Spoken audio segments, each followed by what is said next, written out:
And we're back on Pittsburgh Postgame, Hounds Edition, Volume 2 for the abbreviated 2020 USL Championship season. Hounds win 6-0. Yes, ended up being 6-0 at Subaru Park in suburban Philadelphia against Philadelphia Union 2. Steevan Dos Santos scores twice as a substitute in the final 10 minutes. But for me, it was about the star turn of Danny Griffin, 1 goal and 2 assists in just his second pro game and his first pro start as an attacking midfielder. Also, Rapapa Mensah gets another goal, or gets his first goal as a Hound. Anthony Velarde gets another goal. As I mentioned, Griffin himself scored. So the goals came fast and furious in the second half. Maybe a bit of a slow start for Pittsburgh, but in the end, they schooled a much younger, very young Philly Union 2 team with the parent club, of course, cordoned off in Orlando for the MLS's back tournament. I'm Matt Gajtka with John Krysinsky. John, I think that this is going to be a tough year for the two teams because they're not going to have, at least at the start, some of those old veteran, pros they can throw down into a USL game, or at least some guys who have some MLS experience. Most of those guys aren't going to be available here, so it's up to the kids, and the Hounds took the kids to school here tonight. Absolutely. This was about a one-sided match, most one-sided match I think I've ever seen as far as, I mean, last year, obviously, the playoff match where the Hounds just came out and blitzed Birmingham, but just in terms of seeing the Pittsburgh Riverhounds being that upper echelon club going into a situation like this and just absolutely taking care of business. I mean, that's what they have to do, and they did it. Union 2, I mean, yeah, obviously the MLS bubble is not letting anybody out. So you've got, they're working with a lot of their academy kids. Great to see. I know it was tough for him to give up 6 goals, but great to see Pittsburgh native Ben Martino to get the start for the Union 2. You just chalk it up as experience for him. He had spent time with the Hounds Academy, so it's the evolution of Pittsburgh area players, starting to find their places at a MLS level academy. So that was a great kind of side story today. But the big story, obviously, they were patient. The Hounds were patient in the first half, especially that first 20 minutes or so. It was they were having a little bit of trouble stringing together passes, but once they got into that, take advantage of that first big mistake by the Union, then the floodgates pretty much opened. And I think that's kind of the approach. Bob Lilley's, they're going to probably make a mistake. There's going to be an opening. They had a few chances before that, but I think they were trying to get that perfect, combination of passes, which we saw later. They really put together. But yeah, just a kind of a mistake. Mensah gets through, or Danny Griffin with a terrific ball. And really, you talk about how young the Union 2 were. The Hounds, all the contributors tonight, until Steevan Dos Santos came in, goal scorers were, first or second year Hounds. So that was just super boost of confidence for all those guys. Lucas Fernandez scored as well. I think I left him out of the recap there at the top of the show. Yeah, John, it's interesting because all these guys, first and second year Hounds, in a lot of cases, first and second year pros. And Griffin, his rookie year, his first couple of games out of Providence, he's playing against guys tonight that are younger than he was when he was a freshman at Providence. So it's a little bit different. Yeah. There was plenty of garbage time in this game, so I don't want to build up that final score too much. I just want to emphasize the parts of the match that will hopefully carry forward for the Hounds. They were completely dominant in all the relevant stats and rates after being outpossessed 2-1 last week at Louisville. Despite the 3-1 win, they outpossessed the Union 2 by about a 2-1 margin. Their passing percentage was up around 70 to, actually it was close to 80, I should say, after being below 70 last week. They were it was one-sided in crosses. It was one-sided in passes in the attacking third. There was plenty of space.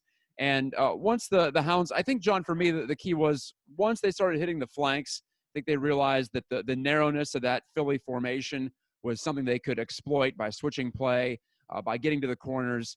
Once they, I think, stopped trying to go through the middle of the park as much in that tight, constricted area where Philly was really trying to bottle up the play and turn it back on the counter, it was child's play from that point. So also want to mention Kenardo Forbes, 3 assists. That's just the 18th 3-assist game in league history. He set up both of Steevan Dos Santos's header goals in the final 10 minutes. And he also had a nice little helper there on the, I believe it was the Danny Griffin goal, or pardon me, the Velarde goal early in the second half to put this one away. Forbes now, 21 assists as a Hound. That's just one behind Gary DePalma and Justin Evans, the former manager as well of this club, for 5th place all time in team history. So one of those milestone type of nights. Leading into last year, John, we hadn't seen a 5 or a 6 or a 7 goal outburst from the Hounds in a while. And Lilley ball might be reputed as being defensive, but when they face a team like this, if they defend well, if they're organized, this is the kind of thing that can happen, isn't it? Yeah, and USL Championship, I think, put a tweet out after, I think, the second goal, just that beautiful build-up. Mm-hmm. And the only thing they said was Bob Lilley, that's all. And it was just the video of the fantastic build-up to I believe the second goal. Yeah, the Griffin goal. Yep. The Griffin goal, correct. As he found a way to kind of sneak that ball through a crowd there. But it's just so many things going through my mind. You mentioned Kenardo Forbes, 3 assists. I don't think we've seen a 3-assist match for a Hounds player since Lebo Maloto did it, and the famed Miracle on the Mond. I might be wrong. I think you're right. I think you are right. Right. So that's a nice little tidbit there. But yeah, I mean, 3. I just Kenardo Forbes is just, again, everything plays through him. He played deeper today. He was last week. They had Ryan James a little deeper than him, and it allowed Kenardo to get forward a little bit more. In this case, I think starting Danny Griffin as that kind of sitting as an attacking midfielder underneath Ropapa-Mensah allowed Kenardo to sit deeper and let Robbie Mertz do a lot of the, Robbie Mertz on one side and Anthony Velarde on the other side. And, we're starting to see, even after 2 matches, that cohesion, that chemistry among that group it looks pretty good. And, in terms of, again, early on, they're very patient. They kind of work to get into a rhythm, but once they get into that rhythm, they look great. And as you mentioned, this match really, and I think a lot of people were looking at this, knowing that Union 2 play that 4-2-2-2, that the Hounds were going to exploit the width, and that's for Jordan Dover and Ryan James to pick apart. And Ryan James got a little look in the middle last week, but Bob Lilley was probably licking his chops thinking, all right, I want Ryan James out wide left. I want Dover out wide right, and let's get them forward. Let's use all that space. And they were just terrific. And it was also, too, I don't know if you noticed that, but even Kenardo Forbes a couple times, took his time keeping the ball in as he was approaching the attacking third or the ball was played back to him, tried that diagonal ball or try to find that ball behind the back line. Did it a couple times again today. They didn't score like they did last week when he sent that ball to Jordan Dover, but so he just can see the field so well sitting further back, and obviously set up the first assist was brilliant assists. I believe that was on the Velarde goal. Mm-hmm. So yeah, I mean, everything's clicking right now. And it's a great way to start the season when you can get up. I mean, it blows my mind that this Hounds team has never started off the season with 2 consecutive wins. I mean, I very fitting that it would happen under Bob Lilley. Well, they had not even won the opener under Bob Lilley. They tied the first 2. So they got over that hump last week. And John, Lilley was, I think he was cautiously optimistic after last week because he knew the team didn't play well, especially for the first 30. The whole game numbers were pretty ugly. 68% passing last week at Louisville, 17 fouls. They chased the game, 35% possession. Second half, they were defending a lead, but they made the most of that burst in the middle of the game. Tonight, they just gradually built up to it. So that was a very mature performance from the Hounds, I would say, tonight. Going into a busy week, too, so they were able to get to the bench. They got in some fresh legs. They didn't totally expend, for instance, the legs of Robbie Mertz or Ropapa-Mensah. just a couple of guys that come off the top of the head as far as subs in that second half. So now going into that Wednesday match against Indy in the fanless Highmark Stadium, that'll be strange on Wednesday night on ESPN2.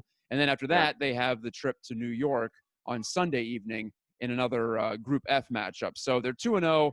They're 3 points up on Hartford for first in Group F. Top two in each group make the playoffs in this very odd season, kind of like an extended round robin, if you will, at the start here. So they win out of division at Louisville. They now win in division or in group against Philly Union. This will be the first of three meetings on the year, and they'll play Philly twice more at home at Highmark Stadium.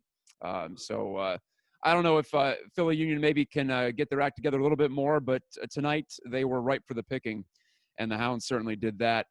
Danny Griffin gets the start as an attacking midfielder. I mentioned from Providence, good numbers there. He was a draft pick of Columbus, John, this past offseason, didn't sign with the Crew. But this appears to be a pretty darn good signing for the Hounds because he impressed in preseason. I know that, but tonight he really showed that full package of attacking abilities and playing underneath Velarde and Mensah tonight and ahead of Mertz and Forbes, at least on the formation sheet. It seemed like a really good fit for him. What did you see from him tonight? Yeah, I think there's something about him. He's got a level of confidence that as soon as he stepped foot on the field, first time at Highmark Stadium in the preseason, this kid you can just see that there was something there. And certainly on the attacking side as a midfielder, I think he seems like a very smart player, kind of guy that Bob Lilley likes to have. I think he fits very well. But I think all of these young players do. They fit into, I think Fernandez, who's got to look tonight, I think he's going to give you that high energy, could be a great second half sub. I mean, with the 5 substitution rule, Steevan Dos Santos got a few minutes tonight too, and I think it's going to be interesting to see against Indy 11, which is typically another great possession team, what the Hounds decide to do in terms of their starting 11. I think that Dos Santos got his legs in a little bit tonight. I would think he would start on Wednesday. Maybe Mensah comes off the bench, or you start both of them together. I don't know, but I think things are going really well with that chemistry as I talked about. But Danny Griffin, I think he's definitely going to be in the equation in terms of the starting 11 moving forward. I think tonight proved that. But again, Bob has so many options. You're looking at, like I said, I think Lucas Fernandez is going to get his chance. Velarde, Danny Rivera didn't start tonight but came off the bench. I think, again, with the 5 substitution rule, you're going to see a lot of these guys in and out and just kind of getting a lot of playing time. And what that's going to do is going to give this club a lot of confidence to be able to go to deep, 16, 17, 18 guys that Bob knows he can use come play, as they hope they can get into the playoffs and do that this year. As I said last week against Louisville, that was the difference, I thought, even last week compared to the playoff match, that the Hounds just utilized their bench. They were just they look like a deeper team, which is going to be so important come playoff time. Just some other relevant stats tonight. I mentioned the passing was up. I mentioned the possession was up compared to last week. Also, crosses 24-4. A couple of those from Forbes at the end were right to the forehead of Steevan Dos Santos. So he's warmed up. He's ready to go. Really, Mark Forrest had 2 terrific chances to score. It could have been worse than 6-0. Yeah. Union had 1 or 2 looks in the first half, and then after that, I forgot who their forwards were at a certain point because they just didn't see the ball. So the Hounds played keep away effectively there, and they took care of business. They did what they were supposed to do. And there's something to be said for that. In addition to going on the road, pulling off the upset last week, that's one kind of exciting win. This is a different kind of exciting win because you see a team that can put the hammer down when appropriate. And that was certainly the case tonight. So Tomas Gomez, that's the only guy that I really don't have a read on yet, John, because he didn't face much last week. The Speedy Williams shot got through traffic and passed him inside the left post early at Louisville. maybe some miscommunications with his defenders last week. Not really that much opportunity for that this week with just the 4 crosses coming in from Philly Union. Made a pretty good shoulder save on a broken play in the first half. He did. So I guess there's that. And he gets his first Hounds clean sheet. Let me look back here. This is a guy who's won the Golden Gloves in the USL twice, both with Rochester. He has 30 USL shutouts, so make it 31. This is a place he's been before, and he's been behind a Bob Lilley team playing well. So he should be accustomed to not getting much and needing to be sharp, I guess is my point, whenever the opportunity arises for the opposing team. Yeah, he's just the poise in net, the veteran leadership. I thought last week, I know you said you're not sure what kind of read you've gotten on him so far. I mean, for me, I thought, they were under a lot of pressure. They were very disorganized in the first 25 to 30 minutes last week. But he was, obviously Kenardo Forbes too. But I thought he was really the calm guy in that situation. And there were, a lot of crosses coming into the box. He's dealing with new teammates with Hunter Ashworth and Skylar Thomas and Tommy Venkiazil as the kind of the main center, the 3 center backs. And I think they sort of worked things out in that first 25, 30 minutes last week.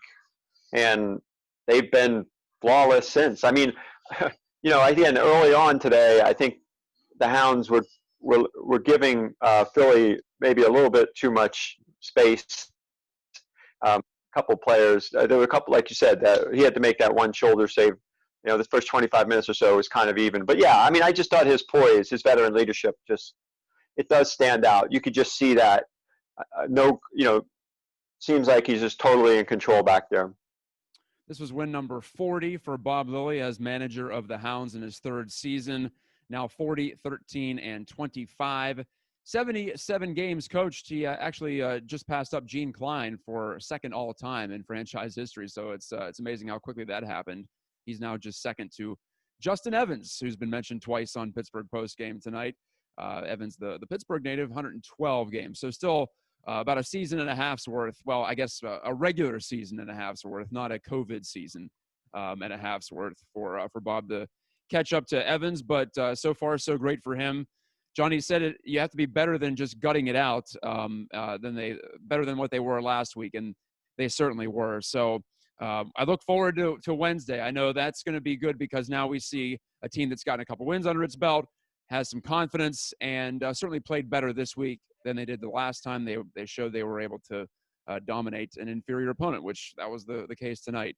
Not really going to pull any punches as far as Philly Union 2 goes. Again, congrats to Ben Martino, the former Hounds development prospect, who gets the first start of his pro career in goal. Overall, though, you're going to look to a Union team that will be in Pittsburgh on the 1st of August. They'll be a little more motivated maybe than usual after getting smacked down here 6-0 tonight. So, John, I'll talk to you on Wednesday. I'm still not sure if we can actually go to Highmark Stadium or not. Yeah, we're still waiting. Yeah. But yeah, it's looking forward to – yeah, and it absolutely will be a challenging match. I would imagine Indy 11 will come prepared, and they're a top-level squad, and I think made it to the Eastern Conference Finals last year. So Tyler Pasher is just his level of play right now. I mean, it's just so exciting to see him at that point. They're going to have to figure out a way to slow him down. I know he gave Riverhounds outside backs and center backs fits, and with his speed and now his technical ability. I mean, they're going to be a tough team.